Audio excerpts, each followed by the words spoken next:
Assalamualaikum warahmatullahi wabarakatuh. Selamat datang di channel Prediksi Fisika.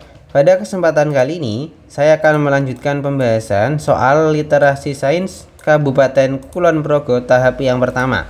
Pada video sebelumnya, sudah dibahas nomor 1 sampai nomor 15. Nah, pada video kali ini, saya melanjutkan dari nomor 16 sampai nomor 20. Nah, sebelum ditonton jangan lupa untuk klik like, subscribe, dan share ke teman-teman supaya bisa belajar ASPD juga dengan tepat. Oke. Pada nomor 16 ini kita akan membahas tentang materi gelombang pantul ya. Nah, dia ada namanya materi tentang gelombang pantul. Nah, gelombang pantul di sini dimanfaatkan untuk mendeteksi cacatnya sebuah logam. Nah, mendeteksinya tadi dengan cara memanfaatkan gelombang pantul dari ultrasonik. Nah, jadi gelombang ultrasonik. Nah, jadi nanti gelombang ultrasonik itu akan dipancarkan melewati sebuah plat atau sebuah logam. Nah, nanti akan terdapat namanya waktu pantul. Nah, waktu pantul tadi bisa kita hitung untuk menentukan letak retakan atau ketebalan dari sebuah material tadi. Nah, di sini sudah ada persamaannya adalah X sama dengan V kali T per 2. Nah, V ini adalah kecepatan gelombang ultrasonik tadi untuk merambat. Nah, di sini sudah diketahui yaitu nilainya 5.900. Ini adalah nilai V. Nah, terus di sini ada hasil pengujian. Yang pertama ada waktu pantul yang pertama adalah untuk menghitung dari tebal plat. Nah, itu butuh waktu sebesar 5 kali 10 pangkat min 6. Nah, ini saya tulis jadi T1. Nah, terus yang waktu kedua, waktu pantul kedua itu adalah untuk menentukan letak dari retakan. Nah, ini namanya T2. Nah, senilai dengan 2,5 kali 10 pangkat min 6. Nah, berarti dari sini ya, dari dua waktu pantul tadi langsung kita tentukan berapa nilai tebal plat dan letak retakan. Nah, yang pertama untuk tebal plat X1 sama dengan V dikali T1 per 2. Nah, V nya kita masukkan 5.900 dikali dengan waktunya 5 kali 10 pangkat min 6 dibagi dengan 2. Nanti dihitung maka hasilnya adalah 1,475. Nah, 475 kali 10 pangkat min 2 meter. Itu adalah tebal plat.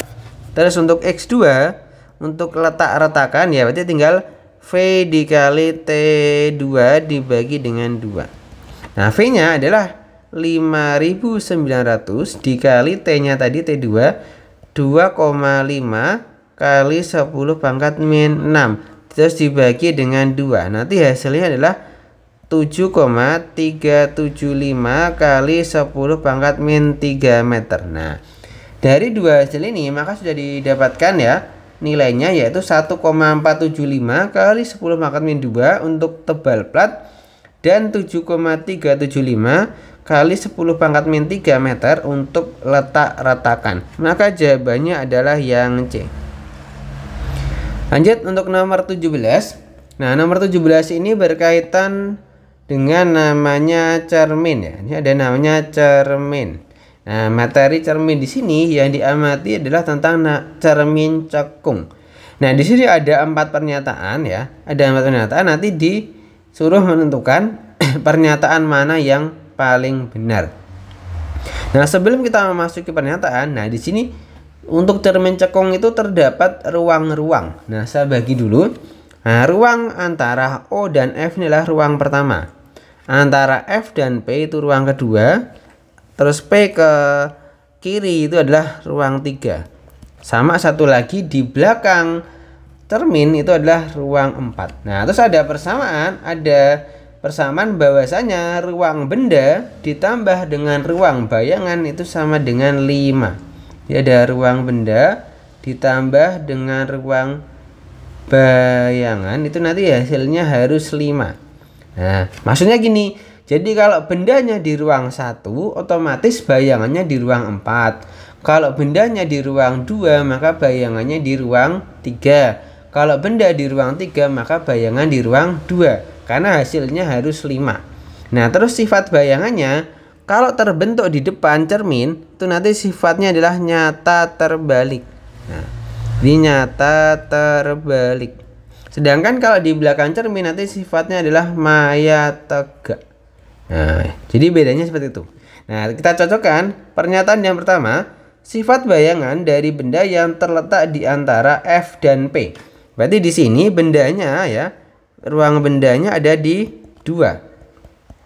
Nah, terus karena bendanya di ruang 2, maka otomatis ruang bayangan itu di ruang 3. Nah, karena di ruang 3 ya, maka ini kan benda di 2, bayangan di 3. Nah, 2 dan 3 kan besar 3. Berarti besar bayangannya. Otomatis sifatnya adalah diperbesar. Nah, dan letaknya itu kan ruang 3 itu di depan cermin. Otomatis jadi nyata, terbalik, dan diperbesar. Nah, maka jawaban nomor 1 ini benar. Nah, jawaban nomor 2, jarak fokus cermin adalah 4 cm. Berarti ini F-nya 4 cm. Nah, benda diletakkan pada jarak 8 cm. Nah, berarti benda tadi itu di mana letaknya? Yaitu tepat di P. Karena P, nah P ini adalah nilainya adalah 2F. Karena F-nya 4 cm otomatis jadi 8 cm. Nah, jadi bendanya di titik P. Nah, maka bayangannya itu juga di titik P. Nah, maka jawaban nomor 2 itu sudah benar ya. Nah, maka jawabannya adalah 1 dan 2. Ya, gitu ya. Jadi jawabannya seperti itu. Terus yang nomor 3 salahnya di mana? Sifat bayangannya ketika ini kan bendanya di antara O dan F. O dan F itu di ruang 1. Nah, maka otomatis bayangannya harus di ruang 4. Nah, di ruang 4 itu kan di belakang cermin. Harusnya adalah sifatnya maya tegak diperbesar. Maka salahnya di situ. Dan nomor 4, jarak fokus cermin 2 cm. Benda diletakkan pada jarak 4 cm. Cermin, bayangan terbentuk di F. Itu juga salah. Karena kalau benda tadi diletakkan di titik P atau jari-jarinya, maka bayangan tadi harus juga di jari-jarinya. Maka nomor 3 dan 4 tadi salahnya seperti itu. Terus nomor 18. 18 ini kita soalnya tentang namanya alat optik. Nah, ini tentang alat optik. Nah, alat optik yang dibahas adalah tentang periskop. Nah, nanti ini dibaca ya.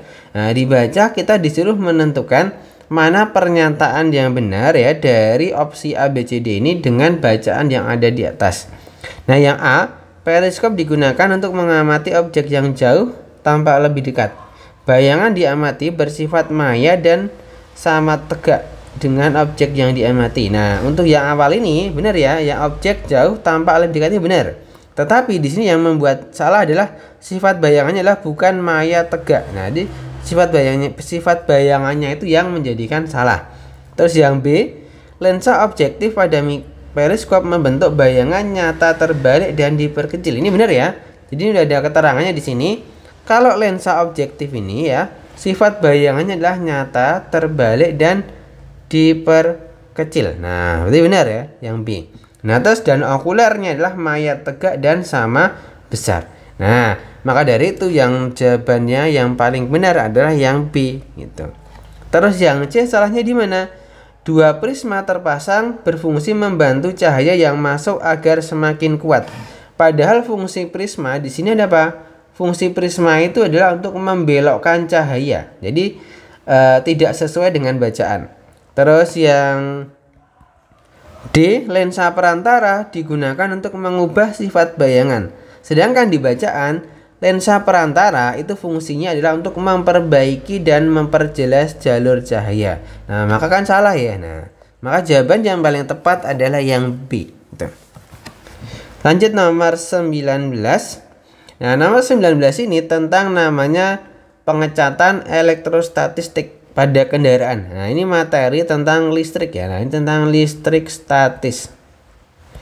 Nah, tentang listrik statis. Nah, listrik statis di sini penerapannya adalah pada pengecatan kendaraan. Nah, di sini ada metode cara pengecatan yang lebih akurat dan limbah produksinya juga sangat sedikit. Nah, di sini sudah digambarkan ya, ada namanya ujung alat penyemprot ini memproduksi ion-ion yang akan memberikan tegangan listrik yang sangat tinggi. Nah, dari bacaan di atas itu, nah kita disuruh menentukan mana opsi A, B, C, D nanti yang jawabannya paling benar. Yang A dulu. Elektroda tegangan tinggi di ujung alat semprot memberikan muatan listrik pada partikel cat berupa muatan positif dan negatif. Nah, di sini ujung alat semprotnya ya, di gambarnya udah ada namanya elektroda. Nah, di ujung semprotan ini menghasilkan apa? Di bacaan ini dikatakan menghasilkan ion-ion, sedangkan di opsinya menghasilkan muatan positif dan negatif. Ini tidak sesuai ya. Makanya nomor A ini adalah salah. Terus yang B, partikel cat yang disemprotkan bermuatan tersebar merata karena terdapat gaya tarik menarik antar partikel bermuatan yang berbeda jenis. Nah, kita lihat di bacaan. Di sini kalau di opsi B ini yang tersebar merata itulah partikel catnya. Nah, sedangkan di bacaan itu yang tersebar merata itu adalah muatan listrik yang ada pada konduktor. Berarti maka jawabannya salah. Terus yang C, pengecatan pada benda dapat merata dan efisien karena partikel cat yang tidak langsung menempel akan tertarik kembali ke permukaan benda. Ini jawabannya benar. Kenapa benar? Karena di sini dijelaskan bahwasanya konduktor tadi diberikan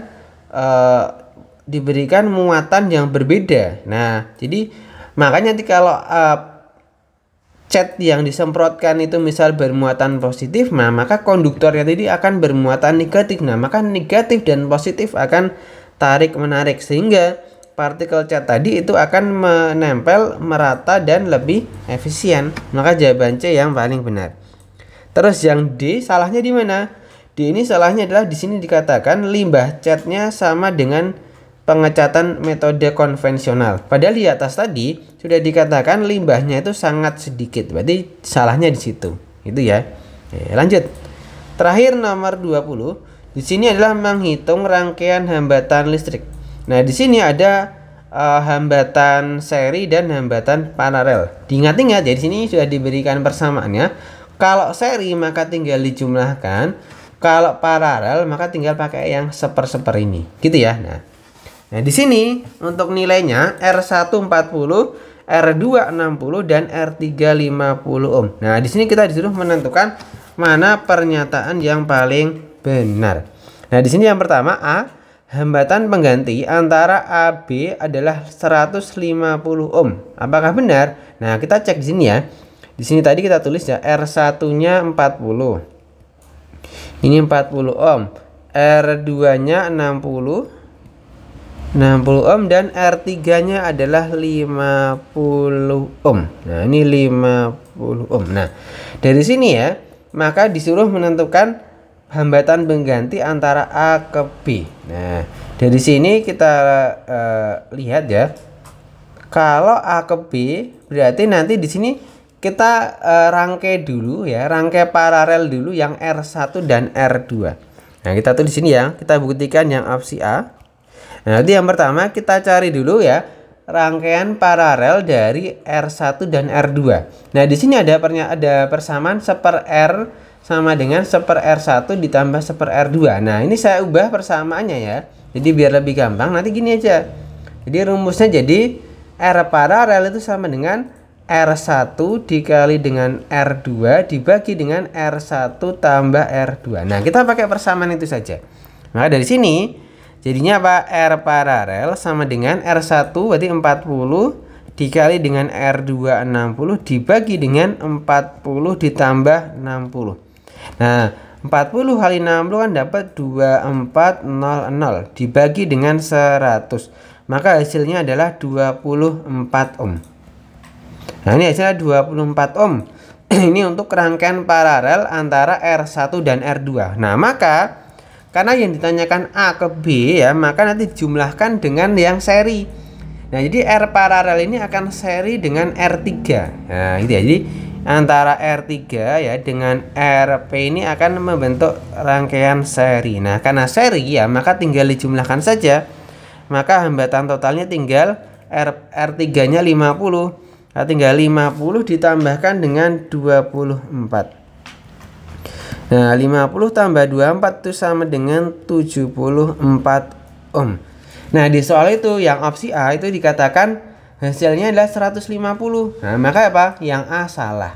Nah, langsung kita lihat bagian yang D. Nah, D tadi sama pernyataannya A ke B adalah 24 ohm. Nah, ini udah hitung ya 24 ohm jika hambatan R3 dilepas. Nah, kalau R3 dilepas ya, kita buktikan dulu yang D. Nah, yang D tadi kan R paralelnya sudah kita hitung, ketemu 24 ohm. Nah, R3-nya dilepas.